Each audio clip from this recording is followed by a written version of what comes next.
네, 군소음법이 국회 본회의를 통과하면서 내년 11월부터 시행될 예정인데요.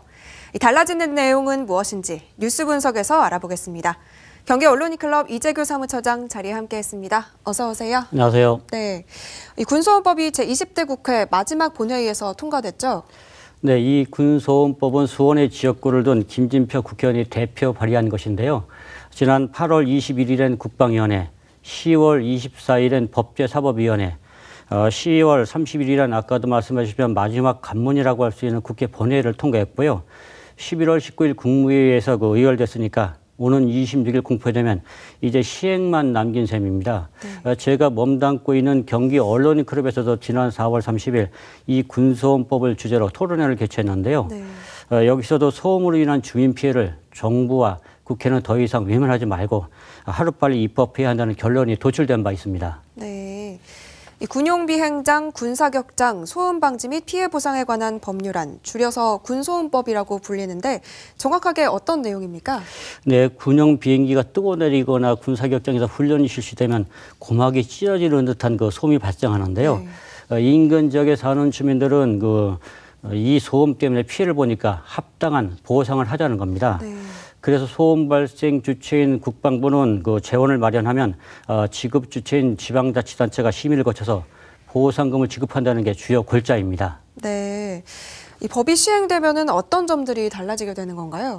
예, 법으로 시행되게 되면 가장 달라지는 점은 소송 없이 보상금을 받을 수 있다는 겁니다. 네. 그동안 수원 군공항의 인근에 사는 주민들은 소송을 통해서 피해 보상을 받아왔는데요. 이번에 소음법이 제정됐기 때문에 앞으로 소송을 제기하지 않아도 1년 단위로 정기적으로 보상을 받을 수 있게 됩니다. 네. 특히 보상 금액이 적다고 생각하는 주민들은 보상 금액을 더 올려달라고 법원에 소송을 제기할 수도 있고요. 군용 비행기 이착륙과 관련한 절차를 개선하려고 요구할 수도 있습니다. 네, 그렇군요. 그렇다면은 보상금 지급 대상은 어떻게 결정이 되는 겁니까? 예, 소음 대책 지역에 주민등록지를 두고 실제로 거주가 있는 사람들이 대상자입니다. 네. 그런데 1인당 보상 기준은 대도시냐, 소도시냐, 그리고 소음 정도에 따라 좀 다른데요. 대도시인 수원과 화성은 대보험 판례에 따라서 85에서 90에클은 월 3만 원, 90에클에서 95클 사이는 4만 5천 원, 95웨클 이상은 6만 원입니다. 그리고 거주 기간이나 위치 등에 따라서 보상금에 다소 차이가 있을 수 있습니다. 네. 그렇다면 내년 11월 27일부터 이 법이 시행이 되는데 바로 절차에서 보상을 받을 수 있는 건가요? 아닙니다. 보상은 오는 2022년에나 받을 수 있습니다. 네. 말씀하신 내년 11월 27일은 군소음법 부칙에 명시된 시행일이고요. 이 법을 시행한 지 1년 뒤인 2021년 11월 말부터 보상금 지급 신청과 같은 절차들을 거쳐서 2022년 상반기에나 보상금을 지급할 예정이라고 합니다. 네.